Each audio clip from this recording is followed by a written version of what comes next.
Assalamualaikum warahmatullahi wabarakatuh. Perkenalkan, kami dari Sekolah Vokasi Institut Pertanian Bogor, program studi akuntansi, akan mempresentasikan materi dari salah satu mata kuliah Sistem Informasi Akuntansi dengan dosen mata kuliah Bapak Dr. Roni Ahmad Ridwan SEMM.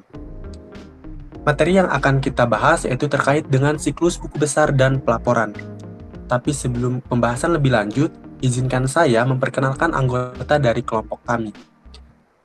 Anggota dari kelompok kami terdiri dari 6 orang, yaitu saya sendiri Ahmad Fauji dengan NIM J3N1181154, ada Dian Adiningsih dengan NIM J3N118186, ada Dita Yusri Arfa dengan NIM J3N118153, ada Mailinda Handayani dengan NIM J3N118246, ada Rifan Syah Maulana Jidan dengan NIM J3N118130, dan terakhir ada Kotrunada dengan NIM J3N118123. Adapun poin-poin yang akan kita bahas pada pembahasan kali ini yaitu terkait dengan yang pertama, apa yang dimaksud dengan proses siklus buku besar dan pelaporan. Yang kedua, diagram konteks. Yang ketiga, DFD level 0 atau data flow diagram. Yang terakhir adalah ancaman dan pengendalian. Untuk mengefektifkan waktu, langsung saja ke pembahasan yang pertama yang akan dibahas langsung oleh saya sendiri. Apa yang dimaksud dengan buku besar? Kita tahu bahwasannya buku besar utama itu adalah untuk mencatat transaksi keuangan yang menggabungkan masukan dari semua jurnal akuntansi dan merupakan penggolongan rekening sejenis. Nah, jadi buku besar ini juga digunakan sebagai dasar untuk pembuatan laporan keuangan berupa neraca dan juga laba rugi. Adapun proses dari siklus buku besar dan pelaporan ini ada 3. Yang pertama yaitu pemutakhiran atau mengupdate rekening buku besar. Yang kedua yaitu pembukuan transaksi penyesuaian. Dan yang terakhir yaitu penyusunan laporan keuangan. Nah, gitu. Selanjutnya terkait dengan diagram konteks. Nah, sebelumnya saya mau memberitahu bahwasanya di sini kami membahas terkait dengan siklus buku besar dan pelaporan pada budidaya ikan lele bioflok. Adapun siklus yang terkait pada siklus buku besar dan pelaporan ini, yang pertama adalah siklus pengeluaran, yang kedua siklus pendapatan, yang ketiga siklus sumber daya manusia dan penggajian, yang keempat siklus manajemen produksi, yang kelima manajemen anggaran, yang keenam manajer keuangan, dan yang terakhir adalah direktur. Nah, kita bahas satu persatu. Dari pendapatan. Nah, pendapatan akan mengirimkan berupa pendapatan kas dan penjualan ikan lele tersebut selama satu periode itu ke dalam buku besar atau general ledger. Nanti general ledger atau buku besar akan memproses terkait dengan akun-akun yang berhubungan dengan penerimaan kas. Yang kedua yaitu siklus pengeluaran. Nah, dari siklus pengeluaran ini dia akan mengirimkan ke buku besar atau ke siklus general ledger itu terkait dengan pembelian dan pengeluaran kas. Nanti dari general ledger itu akan membuat terkait dengan akun-akun yang berhubungan dengan pengeluaran kas. Yang ketiga yaitu siklus sumber daya manusia dan penggajian. Nah, dari siklus sumber daya manusia dan penggajian ini mengirimkan terkait dengan gaji dan upah dari si tenaga kerja gitu ke dalam general ledger. Yang keempat yaitu manajer dari produksi itu sendiri. Apa yang dikirimkan yaitu berupa harga pokok penjualan.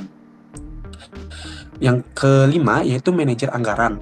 Nah, manajer anggaran sendiri ini akan mengirimkan berupa anggaran dan anggaran pakan. Nah, biasanya ke dalam general ledger. Nah, biasanya manajer anggaran ini dia akan menganggarkan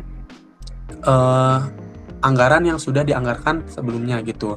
Berapa yang terpakai gitu nanti dimasukkan ke dalam buku besar. Terus yang keenam yaitu terkait dengan manajer keuangan. Manajer keuangan ini akan mengirimkan the entry jurnal aktivitas dan pendapatan. Jadi selama satu periode tersebut pemasukan dan pengeluaran terkait dengan pendapatan laporan keuangan itu akan dimasukkan ke dalam general ledger. General ledger ini akan digunakan sebagai dasar untuk pembuatan neraca dan laporan laba rugi. Kemudian yang terakhir ada dari direktur. Nah, direktur ini proses terakhirnya yaitu berupa laporan keuangan. Nanti laporan keuangan dari direktur yang sudah diakumulasikan semua dimasukkan ke dalam general ledger kayak gitu. Dan selanjutnya terkait dengan data flow diagram level 0 akan dibahas oleh Dian. Selanjutnya, saya akan menjelaskan mengenai DFD level 0 atau Data Flowchart Diagram. Nah, pertama itu bendahara membuat ayat jurnal. Nah, dari ayat jurnal tersebut diperbarui buku besarnya. Itu ada voucher jurnal dan ke dalam dan buku besar. Nah, dari buku besar itu dibuat neraca saldo karena isi dari neraca saldo itu kumpulan dari beberapa akun di buku besar. Nah, dari situ kita memasukkan ayat jurnal penyesuaian. Dari ayat jurnal penyesuaian itu, kita mendapatkan neraca saldo setelah penyesuaian.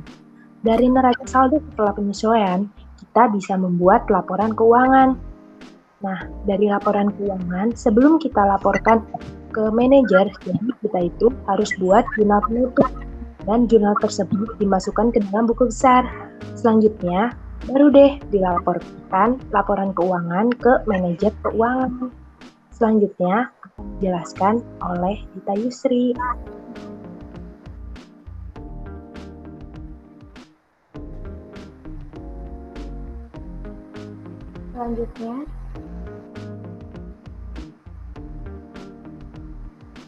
Selanjutnya ada ancaman dan pengendalian.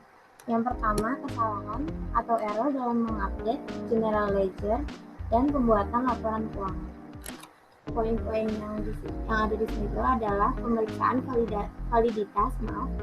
pemeriksaan saldo nol di setiap akun, dan uji kelengkapan persediaan atau bibit dan pakan, peralatan, dan lain-lain, membuat file ayat jurnal penyesuaian, standar untuk ayat jurnal penyesuaian yang berulang untuk setiap periode, seperti biaya penyusutan pada peralatan budidaya ikan laut. Dan yang terakhir, pemeriksaan tanda dari saldo akun buku besar saat pembaruan selesai untuk memverifikasi saldonya telah benar atau debit atau kredit. Yang kedua, kehilangan akses yang dilakukan oleh pihak yang tidak berwenang dapat menyebabkan kerahasiaan data perusahaan terbongkar yang mungkin akan dimanfaatkan oleh kompetitor yang ada.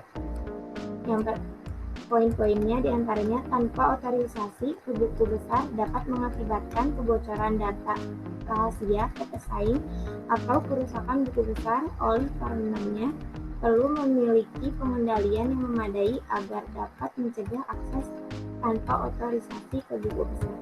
Selanjutnya akan dijelaskan oleh Dr. Nanda. Saya di sini akan melanjutkan materi yang tadi sudah disampaikan oleh Saudari Dita. Yang kedua itu ada username dan password. Pemakai harus digunakan untuk mengendalikan akses ke buku besar dan pemisahan tugas antar proses pembudidayaan ikan lele. Yang ketiga, atas pembuatan catatan voucher, jurnal karena mengotorisasi perubahan saldo akun buku besar. Selanjutnya yaitu ancaman dan pengendalian yang ketiga, poor performance. Perusahaan menyediakan informasi kepada pihak eksternal maupun termasuk pemerintah, investor, dan kreditor. Buku besar merupakan komponen kunci dari sistem informasi akuntansi organisasi. Pengendalian cadangan mencakup hal-hal sebagai berikut. Yang pertama itu penggunaan label file internal dan eksternal untuk melindungi buku besar yang terakhir dari kerusakan tanpa disengaja. Yang kedua, pembuatan cadangan buku besar secara rutin, paling tidak 2 salinan cadangan buku besar harus ada. 1 salinan disimpan di lokasi perusahaan, satunya disimpan di luar perusahaan. Materi selanjutnya akan disampaikan oleh Saudari Rifansyah.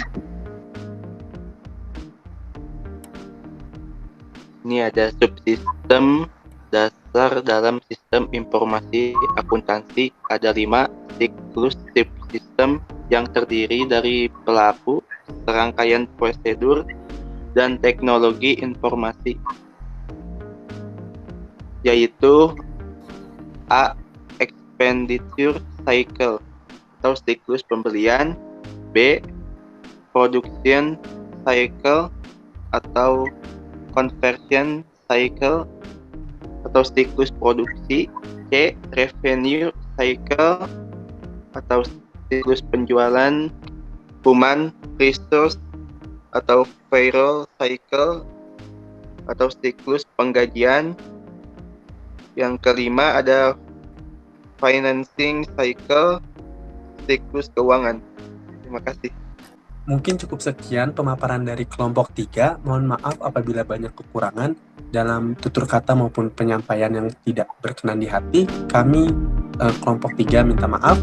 Wabillahi taufiq wal hidayah. Wassalamualaikum warahmatullahi